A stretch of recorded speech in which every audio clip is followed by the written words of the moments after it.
I'm taking him to the concert instead of you. He deserves it more, she said about her male best friend. I'd bought her those tickets for her birthday. I didn't say anything, just waited until she left for the concert. Packed my things while she was gone and moved out. She came home to an empty apartment and a note. He can have the tickets. And you. Hey viewers, before we move on to the video, please make sure to subscribe to the channel and hit the like button if you want to see more stories like this. Thanks. I didn't mind supporting her. That's what you do when you love someone, right? You build a foundation so they can build their dreams. Or at least, that's what I told myself every time I paid the rent, the utilities, the grocery bill, and her student loan minimums, while she found her artistic voice. I'm 28. I work in logistics, supply chain management for a mid-sized manufacturing firm. It's not sexy work. I spend my days staring at spreadsheets, tracking shipping containers, and putting out fires between warehouses in Ohio and distributors in Shenzhen. It's high stress, long hours, and it pays enough that I can afford a nice 2-bedroom apartment in the city and save a decent chunk every month. Elena, 26, worked 15 hours a week at a boutique coffee shop and spent the rest of her time painting. And look, I respected it. I genuinely did. I wanted her to succeed. I thought I was being the supportive partner, the rock she could lean on. But the problem wasn't the money. The problem was Julian. Julian was Elena's best friend from college. He was 27, described himself as a multidisciplinary creative, and as far as I could tell, his primary discipline was sleeping on my couch and eating the food I paid for. The dynamic was always the same. I'd come home around 7 p.m., exhausted, tie loosened, just wanting a quiet hour. And there would be Julian, barefoot, feet up on my coffee table, sketching in a notebook while Elena made dinner with ingredients I'd bought the day before. Hey, corporate drone returns, Julian would say, grinning like he'd just told the funniest joke in the world. He had that specific kind of arrogance that only comes from never having had to pay a mortgage. How was the rat race? Did you win? Hi, Julian, I'd say, trying to keep the edge out of my voice. I'd kiss Elena, who would usually offer a distracted cheek because she was too busy laughing at something Julian had just said. The incident that really set the tone happened about 2 weeks before her birthday. I had picked up some nice ribeyes on the way home, a splurge, just because I wanted to do something nice on a Tuesday. I cooked them perfectly. Julian, naturally, stayed for dinner. He didn't ask, he just grabbed a plate. As we were eating, Julian started on one of his lectures. I just don't know how you do it, man, he said, gesturing with a forkful of my steak. Trading hours of your life for a paycheck. It's so transactional. Like, don't you feel your soul atrophying a little bit every time you clock in? I cut a piece of meat, keeping my eyes on the plate. It pays for the apartment you're sitting in, Julian, and the steak you're eating. Elena dropped her fork. The clatter was loud in the sudden silence. OP, don't be rude, she snapped. I looked up, genuinely baffled. I'm being rude? He just insulted my entire life choices while eating my food. He's not insulting you, Elena sighed, giving me that look, the one that said I was being difficult and embarrassing. He's just talking about systems. About society. You take everything so personally. You're always so defensive. It's a philosophical observation, bro, Julian added, leaning back and taking a sip of the wine I'd been saving for a special occasion. I'm just saying, I prioritize freedom over comfort. I couldn't be caged like that. Right?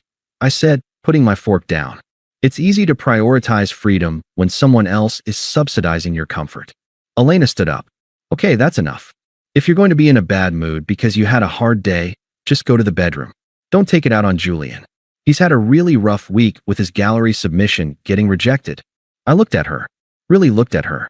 She was defending the guy insulting me in my own home. But I was tired. I was so damn tired. I didn't have the energy for a fight that I knew would end with me apologizing for being unsupportive. Fine, I said. I stood up, left my half-eaten steak, and walked to the bedroom. I could hear them laughing about 10 minutes later. I should have ended it then. I know that now. But I was deep in the sunk cost fallacy. We had been together for 3 years. I loved her. I kept thinking that once she got her break, once she matured a little, she'd see how much I did for us. I thought I just had to wait it out. So, instead of breaking up with her, I decided to go big for her birthday. Elena was obsessed with a band called the Midnight Echo. They were this indie synth pop group that had recently blown up. They were playing one night only in our city at the biggest arena. Tickets were impossible to get. Scalpers were asking for $1,000 a pop. I called in a favor with a vendor at work who had a connection at the arena. I spent a week coordinating it. I dropped $1,200 total for 2 VIP floor seats, front section, early entry, the works. It was an insane amount of money, but I wanted to prove a point. I wanted to show her that I listened, that I cared about the things she loved, even if I was just a corporate drone. I remember the day I got the digital confirmation. I felt a surge of genuine excitement. This was going to be the thing that turned the corner. Just me and her, a night she'd never forget. Julian wouldn't be there. It would be our memory. I printed out a mock ticket, since the real ones were QR codes on my phone, and put it in a card. I waited until 3 days before the concert, 3 days before her birthday, to give it to her. I came home early. Julian wasn't there for once. Elena was painting in the living room. "Hey," I said, sliding the envelope across the coffee table. "Happy early birthday." She opened it. Her eyes went wide. She gasped, covering her mouth with paint-stained hands. "No way," she whispered. "The Echo? Floor seats? Opie, these are sold out everywhere." I pulled some strings, I said, smiling. I felt that warmth in my chest, that validation I had been starving for. "I know how much you love them. I wanted us to have a special night." She jumped up and hugged me. It was the first genuine affection I'd felt in months. "This is amazing. Oh my God, thank you." For about an hour, everything was perfect. She was texting her friends, posting a picture of the mock ticket on Instagram, capturing just the band name, careful not to show the barcode. I made dinner. We ate together. It felt like it used to. Then, around 9 p.m., her phone buzzed. It was a text. She looked at the screen, and her smile faltered. She typed a quick reply, then bit her lip. She looked at me, then back at the phone. "What's up?" I asked, loading the dishwasher. "It's Julian," she said softly. My stomach tightened. "Okay, what does he want?" "He saw my post," she said. She didn't look at me. She was staring at her hands. He's really upset, OP. "Why?" "He loves this band too. You know that. We used to listen to their first EP in his dorm room all the time. It's kind of our thing." I paused, a plate in my hand. "Okay, well, that sucks for him, but I couldn't get 3 tickets. I barely got 2. "I know," she said. She looked up at me, and her eyes were wet. "But he's been in such a dark place since the gallery rejection. He's been talking about, how nothing matters. I'm really worried about him." "Elena," I said, trying to keep my voice even. "I bought these tickets for your birthday. For us." "I know," she repeated. She stood up and walked into the kitchen, leaning against the counter opposite me. She crossed her arms. "But think about it. You like them, but you don't feel the lyrics like we do. You're just going to stand there and nod your head. For Julian, this could be life-saving. Literally." I set the plate down slowly. The air in the kitchen suddenly felt very thin. I knew where this was going, but my brain refused to accept it. It was too absurd. Too cruel. "What are you saying, Elena?" She took a deep breath, like she was the one having to make a hard sacrifice. "I think I should take Julian," she said. "He deserves it more right now." The words hung in the air between us, heavy and toxic. I stared at her, waiting for the punchline, waiting for her to laugh and say she was kidding, that she wouldn't actually kick her boyfriend out of his own gift to take another man on a date. But she didn't laugh. She just looked at me with that defiant, chin-tilted posture she always used when she knew she was wrong, but wanted to bully her way into being right. "Let me get this straight," I said, my voice dangerously quiet. "I spent $1,200. I called in favors. I planned a romantic night for us. And you want to take Julian. It's not a date, OP. God, you're so insecure," she groaned, rolling her eyes. "It's about the music. Julian and I have a spiritual connection to this band. You like them because they're catchy. It's different. Julian needs this win. He's feeling really low. And what about me?"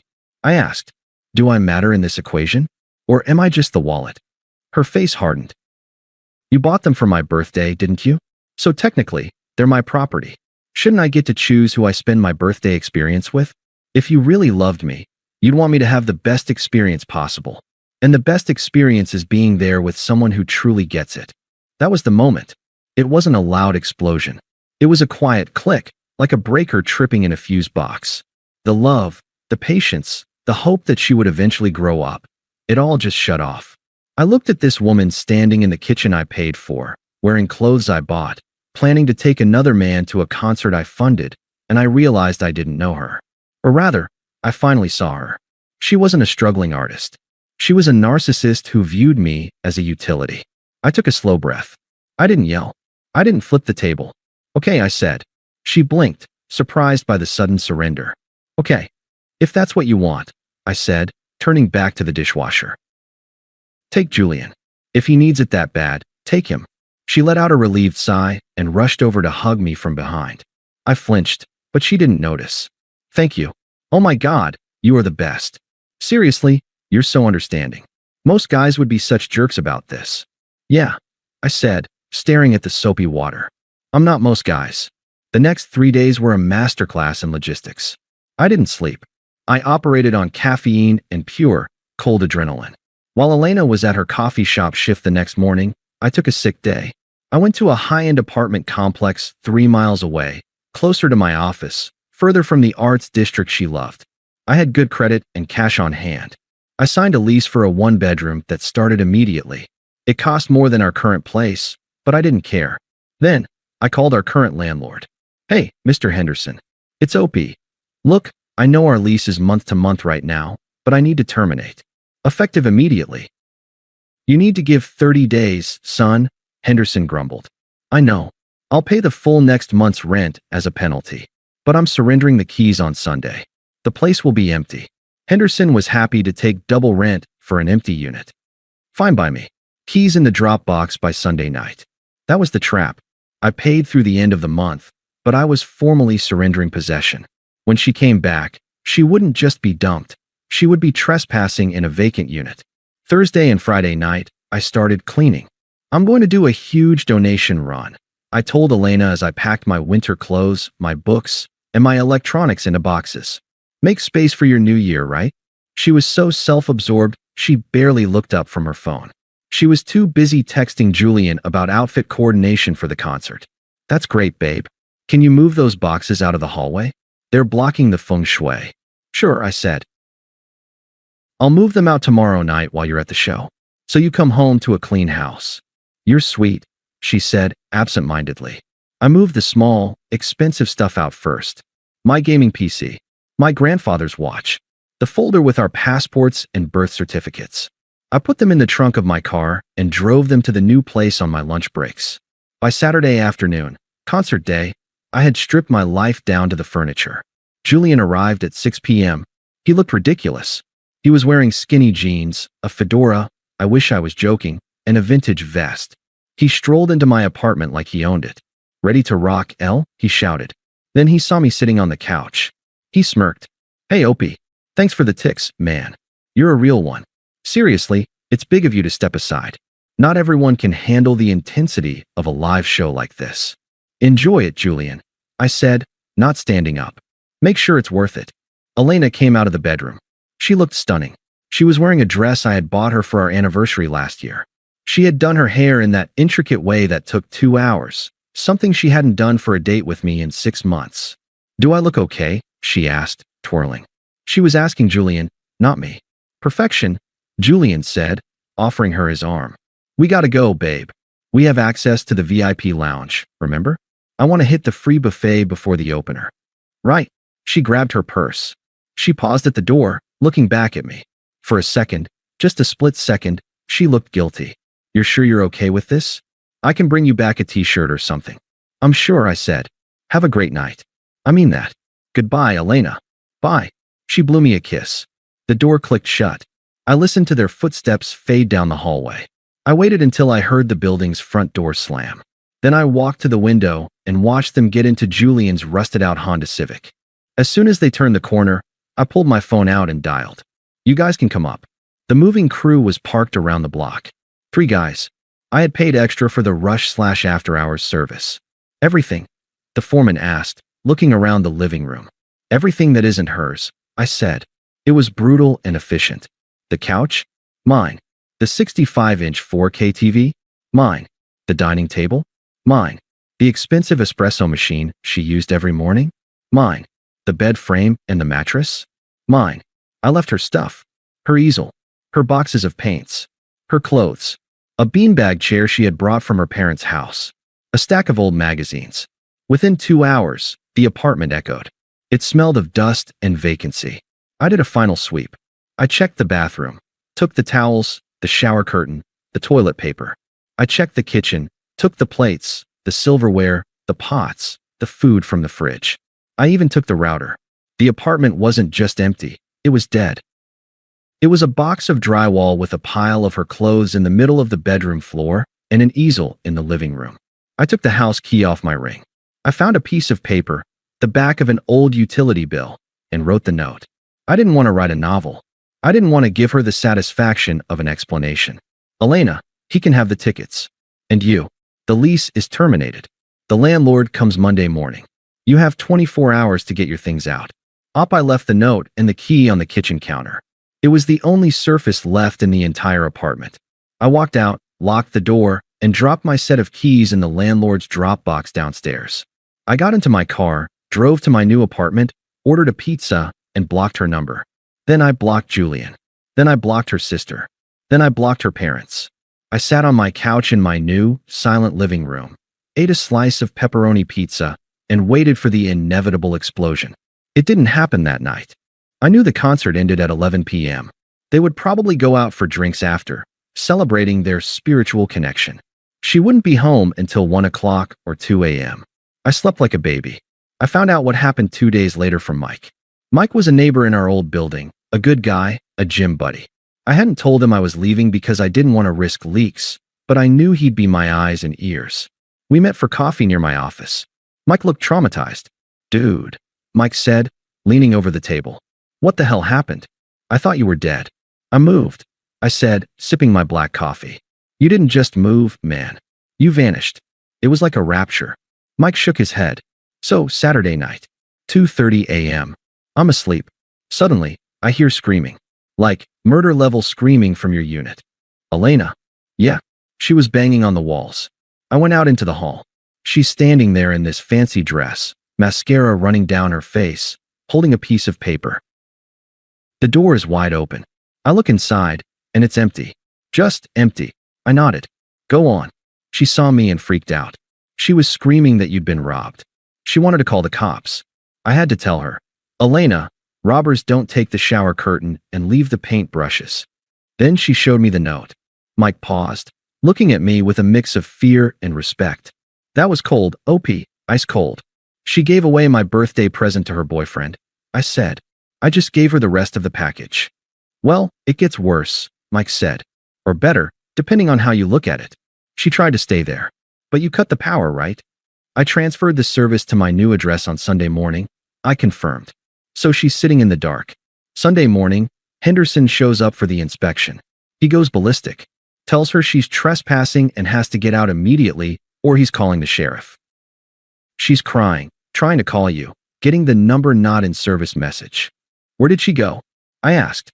I felt a twinge of guilt, but then I remembered Julian's smirk. Thanks for the ticks, man. The guilt evaporated. She called Julian, Mike said. He grinned. I helped her carry her boxes down to his car. Dude, Julian drives a Civic Coupe. They had to strap the easel to the roof. She was crying the whole time, and Julian, he looked pissed. He kept asking where the TV was. I laughed. It was a dry, short sound. He wanted the TV? He thought you left the furniture. When he realized he was just getting the girl and her baggage, without the subsidy, he looked like he wanted to drive off and leave her there. They deserve each other, I said. Yeah, about that, Mike said, grimacing. She came by my place yesterday looking for you. She looks rough, OP. She asked if I knew where you went. I said no. But she's not going to stop. She thinks this is just a fight. She doesn't realize it's a permanent eviction. She'll figure it out, I said. But Mike was right. She didn't stop. It took her 3 months to find me. The first thing you notice when you cut off a dead limb is the phantom pain. You reach for it, and it's not there. But after the pain fades, you notice something else, the energy returning to the rest of your body. For the first month, I waited for the sadness to hit. I waited to miss her. I waited to miss the way she smelled, or the way she would curl up next to me on Sunday mornings. But the sadness never came. Instead, the math came. I remember sitting down with my banking app about 4 weeks after the move. I looked at my checking account and thought there was a glitch. The number was too high. Then I realized I hadn't paid for Elena's groceries, $600 per month. I hadn't paid for her art supplies, $200 per month. I hadn't paid the extra utilities for her long showers. I hadn't paid for the takeout she ordered when she didn't feel like cooking. And I certainly hadn't paid for the craft beer Julian drank by the six-pack. I was saving nearly $2,000 a month just by being single. I used that money. I bought a new wardrobe, clothes that actually fit, not the clearance rack stuff I used to settle for because we were on a budget. I joined a high-end gym, the kind with a sauna and cold plunge. I started staying late at work, not because I had to, but because I didn't dread going home anymore. There was no Julian on my couch. There was no passive-aggressive commentary on my soul-sucking job. My boss noticed. "You seem lighter, OP," she said during a performance review. "More focused." She gave me a 10% raise. Meanwhile, through the grapevine, I heard the opposite was happening to Elena. Sarah, a mutual friend who had initially called me an asshole for abandoning Elena, reached out about 6 weeks in. She asked to meet for drinks. I almost said no, but curiosity is a hell of a drug. Sarah looked tired. She ordered a double vodka tonic. "You were right," she said, not making eye contact. "About what?" "Julian. The whole situation." Sarah sighed. "It's a disaster over there, OP. You have to know, she's miserable." I took a sip of my beer. She got what she wanted. She's with the guy who understands her soul. She's with a guy who doesn't have a job, Sarah corrected. Julian lives in a warehouse loft with 3 other guys. It's got no AC and 1 bathroom. Elena moved in there because she couldn't qualify for an apartment on her coffee shop wages. She's sleeping on a mattress on the floor. "That sounds very bohemian," I said dryly. "It sounds like hell," Sarah said. "Julian won't get a job. He says his creative process is too fragile right now. So Elena is picking up double shifts to feed him. She's exhausted. She looks 10 years older. Why doesn't she leave?" "She's too proud," Sarah said. "And she's ashamed. She told me the other day that Julian borrowed her credit card to buy vintage vinyl records while she was at work. He maxed it out. She cried for hours." Sarah looked at me, her eyes pleading. "She misses you, OP. She talks about you all the time. She knows she messed up. If you just unblocked her." "Sarah," I cut her off. "If you're here to broker a peace treaty, I'm leaving. I'm just saying she's suffering. She chose him," I said, putting cash on the table for my drink. "She told me he deserved the tickets more. She told me he deserved the joy. Well, now he has it. And she has him. That's not my problem anymore." I walked out. I didn't feel vindicated. I just felt relieved. It was confirmation that I hadn't lost a partner. I had escaped a parasite. She ambushed me 3 months to the day after the concert. I worked in a glass-walled building downtown. There was a coffee cart in the lobby where I usually grabbed a mid-morning espresso. I was standing there, checking emails on my phone, wearing a new charcoal suit that I'd had tailored. I felt good. Strong. Up. The voice was familiar, but thin. Shaky. I turned around. It took me a second to process the image. Elena was standing there, but she looked like a faded photocopy of the girl I used to know. Her hair, usually vibrant, was pulled back in a messy, frizzy bun. She was wearing old jeans and a sweater I recognized, one that had seen better days. She looked tired, bone-deep tired. She was holding a cardboard cup of coffee, her hands trembling slightly. "Elena," I said. My voice was calm, professional, like I was greeting a vendor I hadn't seen in a while. "What are you doing here?" "I needed to see you," she said. Her eyes scanned me, taking in the suit, the watch, the general air of health. I saw a flicker of pain cross her face. "You look really good." "I am good," I said. "I'm busy, though. I have a meeting in 10 minutes. Just 5 minutes. Please." She took a step closer. "I know I'm blocked. I know you're mad. But we can't end 3 years like this. Without even a conversation." "We had a conversation," I said. "In the kitchen. You remember? You told me Julian deserved it more." "I was confused," she blurted out, her voice rising. A few people in the lobby glanced over. She lowered her voice, desperate. "Julian. He manipulated me, OP. He got in my head. He made me feel like I owed him. I didn't realize what I was doing until it was too late." "You realized it when the rent check bounced," I said. She flinched. "It's not about the money. It's about us. Julian he's a monster. He cheated on me, OP. with some 19-year-old barista. He told me I was bringing down his vibe because I was asking him to help with bills. He kicked me out. I'm staying on Sarah's couch. She looked at me with tears welling up in her eyes. The same big, wet eyes that used to make me fold, make me apologize, make me open my wallet. I'm sorry, she whispered. I made a mistake. A huge mistake. But I love you. I've always loved you. Julian was just a fantasy. You're real. Can we get coffee? Can we start over? I looked at her. I really looked at her. I thought about the night I bought the tickets. I thought about the 3 years of carrying her. I thought about the disrespect. No, I said. The word hung there, simple and absolute. No, she choked out. Just like that? You're going to throw away 3 years because of one mistake. It wasn't a mistake, Elena. It was a choice, I said. I stepped closer, not to intimidate her, but so I didn't have to shout. You didn't choose Julian because you were confused. You chose him because you didn't respect me. You thought I would always be there. You thought I was a safe backup plan that you could put on a shelf while you went out and played with the fun guy. That's not true. It is true. You told me I didn't get the music. You told me he deserved it more. I checked my watch. Well, you were right about one thing. He did deserve you. You guys were perfect for each other. You both wanted a life you weren't willing to work for. I have nothing, OP, she sobbed, the tears spilling over now. I have no apartment. I have no money. I miss my life. I miss you. You miss the apartment, I corrected her. You miss the security. You miss the guy who fixed everything. I adjusted my cuff. I'm not that guy anymore. That guy died the moment you walked out that door with him. OP, please. She reached for my arm. I stepped back, out of her reach. I have to go to work, I said. Good luck, Elena. I hope you find what you're looking for. But it's not me. I turned around and walked toward the elevators. OP, she called out, her voice cracking. He left me. He left me for nothing. I didn't stop. I didn't look back. I swiped my badge at the turnstile, the little beep sounding like a victory bell.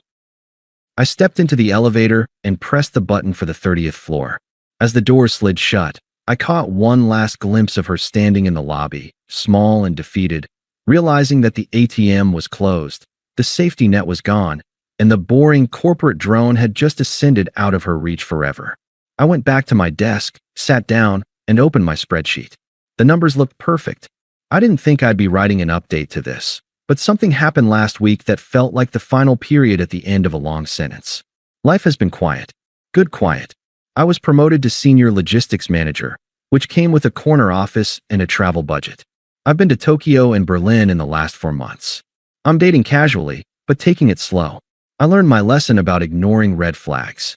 I hadn't heard a whisper about Elena or Julian since the lobby incident. I assumed they had faded into the background noise of the city. Then, I got a LinkedIn notification. Elena, last name, has viewed your profile. Curiosity got the better of me. I clicked on her profile. It was bleak. She had listed herself as open to work. Her job history showed she had left the boutique coffee shop 3 months ago. Under current position, it just said freelance artist. But the real kicker came from Mike, my old neighbor/spy. I ran into Mike at the grocery store on Sunday. He looked excited to see me. Dude, he said, practically vibrating. You will never guess who got arrested. Julian. I guessed. Julian, Mike confirmed. It was all over the neighborhood Facebook group. Apparently, after he kicked Elena out, he moved in another girl. Same pattern. He was borrowing money, using her car. Well, this girl has a brother who is a cop. Mike laughed. Julian tried to steal her laptop to pawn it for studio time. The brother caught him. He's looking at theft charges and possession. But here is the best part. Elena was called as a witness. Why? Because he still had some of her stuff he refused to give back. The easel. The paints. The cops raided his loft and found a stash of stolen goods. Elena had to go down to the precinct to identify her old canvases. Mike showed me a picture someone had snapped outside the courthouse. It was blurry, but I saw her. She was standing alone on the sidewalk, smoking a cigarette, looking at the ground. She looked defeated. Julian was nowhere to be seen, presumably in holding or dealing with a public defender. It was a strange feeling. I didn't feel happy. I didn't feel sad. I just felt justified. The artist she sacrificed everything for was just a petty thief. The deep soul she thought I lacked was just a narcissist looking for a victim. I went home, Made a steak dinner, which I ate in peace, and deleted the screenshot Mike sent me. I didn't need it. I wanted to write one last thing to officially close this account. Yesterday was my birthday. I've been seeing a woman named Claire for about 5 months. She's an architect. She's sharp, funny, and has her own life, her own money, and her own friends. She doesn't need me to fix her. She just wants me to be there. We were at dinner, and she handed me a small envelope. Inside were 2 tickets. I know you like that band, the Midnight Echo, she said. They're doing a reunion tour. I managed to snag floor seats. I froze. I stared at the tickets. The irony was so thick I could almost taste it. Is something wrong? Claire asked, looking concerned. If you don't want to go, we don't have to. I just saw them on your Spotify playlist. I looked at her. She wasn't looking for credit. She wasn't testing me. She wasn't planning to give the ticket to her best friend. She just wanted to do something nice for me. No, I said, smiling. It's perfect. I'd love to go. Great, she grinned. But fair warning, I don't know all the lyrics, so you might have to sing for both of us. I think I can handle that, I said. We went to the concert last night. It was incredible. The music was loud, the lights were blinding, and the energy was electric.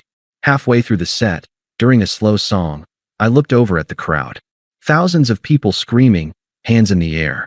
And for a fleeting second, I wondered if Elena was there. If she had scraped together enough money for a nosebleed seat. If she was watching the stage, thinking about the front row experience she threw away. Then Claire grabbed my hand and squeezed it.